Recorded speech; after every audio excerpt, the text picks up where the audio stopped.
everyone, this is Madeline with Bujo, and welcome back to my channel. For those of you who are new, this is a channel where I share ideas and inspiration for how to use bullet journaling to advance social justice goals. Today, I am sharing my April plan with me. For April, I've chosen a recycling theme to celebrate the month that houses Earth Day, which is April 22nd. And in my voiceover today, I want to talk about the intersection between social justice and the environment, or a concept that is often called environmental justice. Now, you might ask what the environment has to do with social justice. There are, in fact, several ways that how we treat and engage with the natural environment around us impacts social justice and vice versa. So today I'm going to parse out some of those intersections, and hopefully by the end of the video I'll have made the case that thoughtful engagement in efforts to curb one's environmental footprint is a crucial facet of social justice work. So how do the environment and social justice collide? The first thing I want to talk about is the inequitable social distribution of the burdens that result from climate change and other forms of environmental damage and degradation. But more simply, the negative impacts that human decisions and activities have on the environment are often felt more by some people than by others. But before we go further there, I want to back up and talk a little bit about what I mean by the burdens of environmental impact. As humans, we engage as active agents with the world around us. We engage as individuals, as communities, as entire societies, and almost every decision we make has an environmental impact. Now, decisions and actions made by individuals often aren't significant enough to shift the balance of the environmental status quo, but at the level of communities or entire societies, our engagement with the environment can sometimes yield an oversized negative impact, which leads to the creation of an environmental burden. Key aspects of the environmental system begin to break down, and they need to either be repaired or bypassed. We see this when factories or construction pollute the air and make it difficult to breathe. We see this when overfishing depletes salmon reproduction rates, leaving less food for the next year. We see it when rapid population growth and poor water infrastructure in urban centers yields a rise in waterborne diseases. Where social justice comes into the picture is when the environmental burden created by a society's actions disproportionately and inequitably impacts certain people and communities more than others. So at the local level, we can see this when more wealthy families can afford to move out of flood zones while poor families can't. At the regional level, we see it when corporate damming projects upriver destroy the livelihoods and ways of life of fishing communities downstream. And at the global level, we see this when increased extreme weather events caused by global climate change disproportionately cause floods and property damage in poorer countries or poorer cities with weaker infrastructure. Often, communities that disproportionately bear the environmental burdens of human societies are already marginalized or disenfranchised through other systems of social injustice. So much of the research on environmental justice in the US has focused on the disproportionate burden felt by communities of color, a term coined environmental racism. Other research focuses on the disproportionate impact of pollution and degradation on the poor. Research abroad has highlighted the disproportionate impact of environmental burden on women, considering that women tend to be less mobile than men due to real or perceived restrictions that accompany motherhood, especially motherhood of small children. So this makes it more difficult for women to avoid the impact of environmental burdens by relocating. So there's the first intersection to consider. Societies inequitably distribute the environmental burdens they create, often placing a disproportionate burden on communities that already experience other forms of social injustice. The second intersection I want to discuss is sort of the opposite, or like the flip side of that, which is the inequitable distribution of environmental benefits across different groups. So just like human actions can create environmental burdens, they can also create or foster environmental benefits.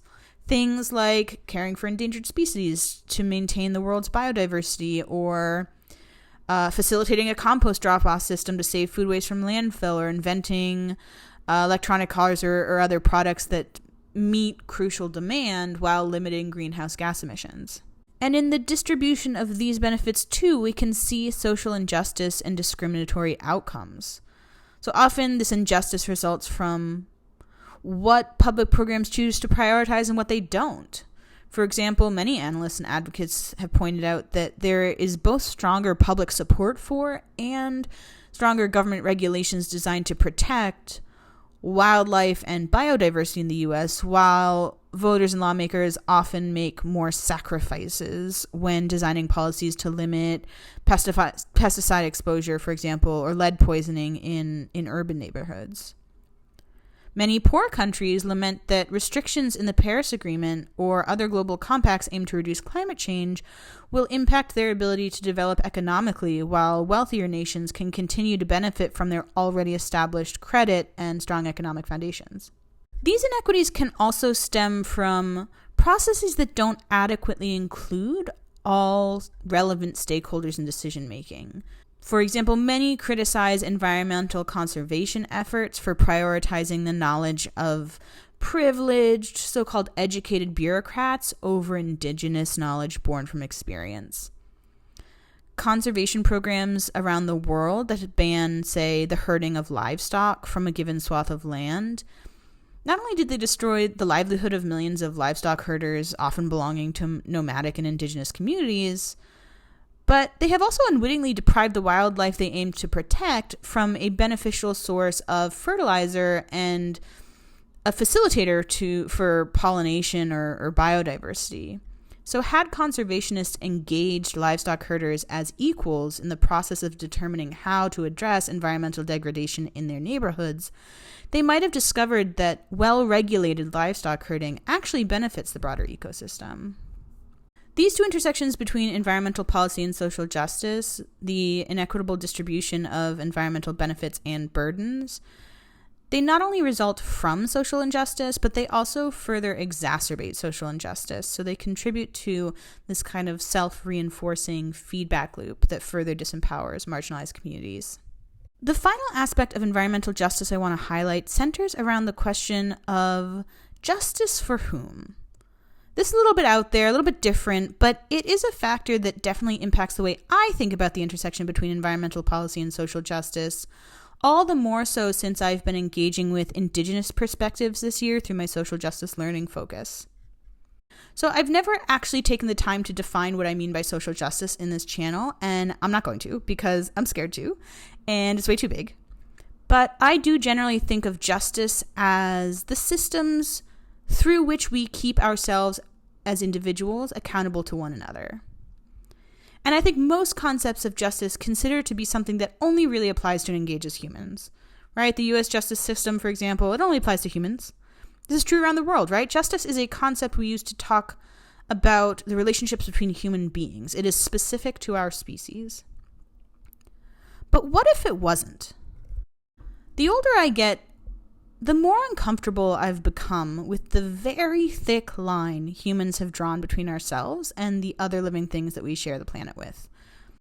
We tend to think that we are special and unique among all the living things in the world, that there is something exceptional about us. We often call ourselves the most evolved species, which is just a terrible misunderstanding of the concept of evolution.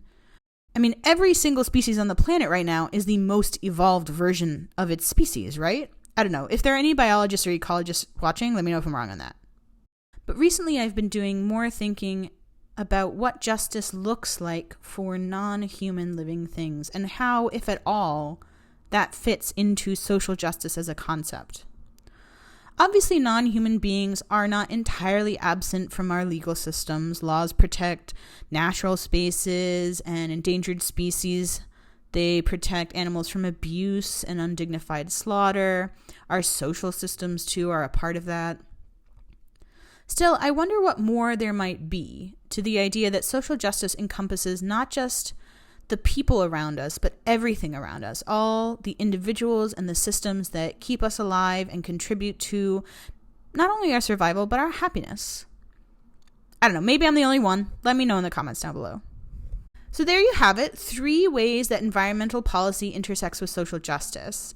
And I hope I've made the case that not only is it important to incorporate an environmental lens into any social justice work you do, but it's also important to do so thoughtfully and humbly.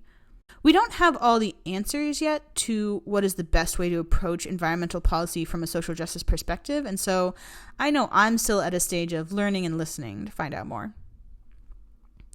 But I've also been on a journey the last 2 years or so to slowly build eco-friendly habits that will reduce my environmental footprint and ultimately my contribution to the environmental burdens of society.